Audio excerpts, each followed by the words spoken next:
दक्षिण सोलापूर विधानसभा मतदारसंघातून शिवसेना ठाकरे गटाचे उमेदवार अमर पाटील असतील किंवा काँग्रेसच्या खासदार प्रणिती शिंदे असतील यांच्या कार्यकर्त्यांमध्ये गेल्या 2 दिवसापासून राडा पाहायला मिळत आहे। त्यामुळे कुठेतरी दक्षिण सोलापूर मतदारसंघावरून शिवसेना आणि काँग्रेस जे कार्यकर्ते आहेत ते आमने-सामने आलेले आहेत। त्यामुळे दक्षिण सोलापूर मतदारसंघात मोठा राडा पाहायला मिळत आहे। आपल्यासोबत काही शिवसेना ठाकरे गटाचे अमर पाटील यांचे कार्यकर्ते आहेत।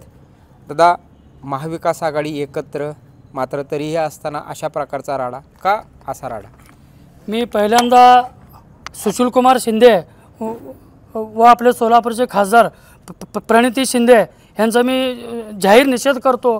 कारण 2014 व 2019 मध्ये काँग्रेसचं जर आपल्या सोलापूर जिल्ह्यात एवढी जर ताकद असली असते तर सुशील कुमार शिंदे साहेब निवडून आले असते।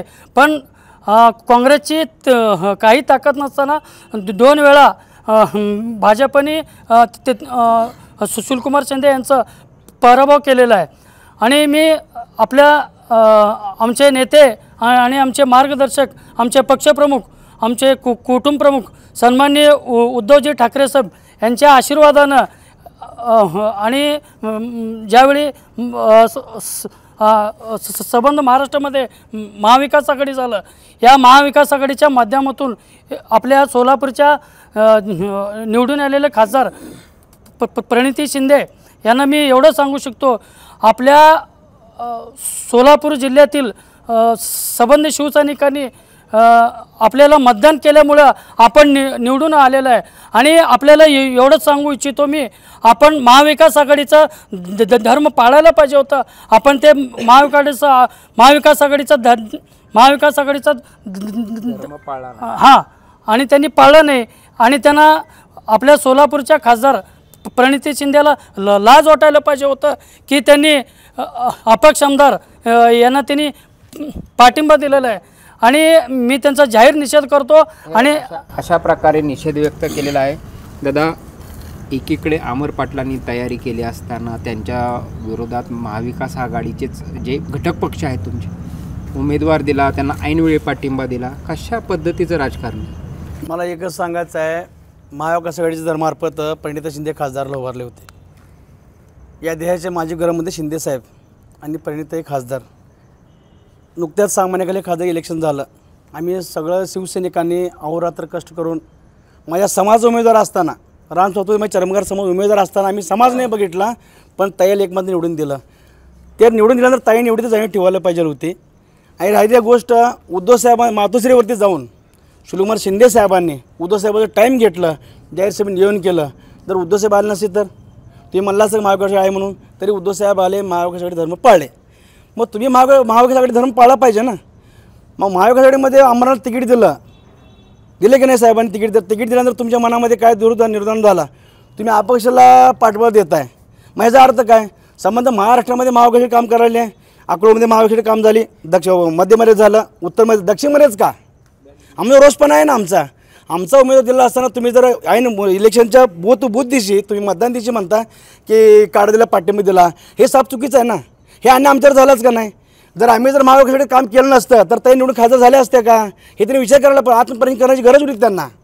आज शिवसैनिक जोशाने त्यांचं काम केलं म्हणून ते खासदार झाले। आम्ही समाज बघितलं नाही, काही बघितलं नाही, फक्त पक्ष बघितलं का? तर महाविकासासाठी धर्म, आम्ही धर्म पाळला, तुम्ही धर्म पाळायला पाहिजे होतं। अशा पद्धतीने पाहायला गेलं तर महाविकास आघाडीचा धर्म पाळा, उद्धव ठाकरे स्वतः आले, सभा घेतली, आव्हान केलं, मात्र तरीही ऐकलं नाही। कशा पद्धतीने बिघाडी म्हणायचं आहे? ज्यावेळेस उद्धवसाहेब सोलापुरात आले, काँग्रेसचं सीट न येणारं उद्धव साहेबांच्या एका सभेने 1,00,000-1.5 लाखाच्या मतांनी वाढ झाली। कारण मागच्या वेळेस जे 2दा काँग्रेस पडलं होतं त्याचा विजय फक्त आणि फक्त शिवसेनेच्या पाठिंब्यामुळे झालं, हे आधी प्रणितीताईंनी डोळ्यात अंजन घालून बघावे। आणि ज्यावेळेस प्रणितीताई शिंदे 45 डिग्रीमध्ये अमरांना पाटील त्यांच्यासोबत प्रत्येक गावोगावी जात होते, हे स्वतः प्रणितीताईंनी कबूल केलं आहे। आणि महाविकास आघाडीमधनं अमरांनाला तिकीट भेटूनही ते पाठिंबा देत नाही, ह्याचा मोठा जाहीर निषेध आहे। प्रणितीताई शिंदेंना येणाऱ्या निवडणुकीत 100% शिवसेना त्यांची जागा दाखवणार। शिवसेना जागा दाखवणार, मात्र असं असलं तरी गाडी फोडायचं बंगला फोडायचं काँग्रेसकडून आव्हान केलं जातं, इशारा दिला जातो, शिवसैनिकांकडून इशारा झाला. कुठल्या पद्धतीने जाणार आहे हे राजकारण? मुळात कसं आहे, महाविकास आघाडीतर्फे अमर रतिकांत पाटीलांना ज्या दिवशी उमेदवारी डिक्लेअर झाली त्या दिवशीपासून आम्ही प्रणितीताई शिंदे, सुशीलकुमार शिंदे यांच्या कॉन्टॅक्टमध्ये त्यांच्या घरी गेलो. त्यांनी इलेक्शनच्या दिवशीपासून उद्या येणार आहे, 9 तारखेला येणार आहे, तुमच्या प्रभागात सभा, असं खोटं आश्वासन देण्याचं काम त्यांनी केलेलं आहे. परंतु ज्या दिवशी निवडणुकीचा जो काळ होता त्या काळामध्ये ह्या प्रणितीताई शिंदेनी, ह्या सुशीलकुमार शिंदेनी त्यांचे जे बगलबच्चे असतील, ज्यांचे जे काँग्रेसचे पुढारी असतील, त्यांना सगळं काढाडीचा प्रचार करायला लावलेले आहेत. हे उघड्या डोळ्यांनी सगळे जनतेने बघितलेलं आहे. परंतु जनतेनेच ठरवलेलं आहे ह्या काँग्रेसनी ह्या महाविकास आघाडीमध्ये गद्दारी केल्यामुळं कुठल्याही परिस्थितीमध्ये आपण जनतेने आणि मतदारांनी ठरवलं आहे की अमर रतिकांत पाटलांना 23 तारखेला कसल्याही परिस्थितीत जनतेने निवडून द्यायचं मनामध्ये ठरवलेलं आहे. आता प्रणितीताई शिंदे काय म्हणू दे, सुशीलकुमार शिंदे काय म्हणू दे, त्याच्यामध्ये काही फरक पडणार नाही.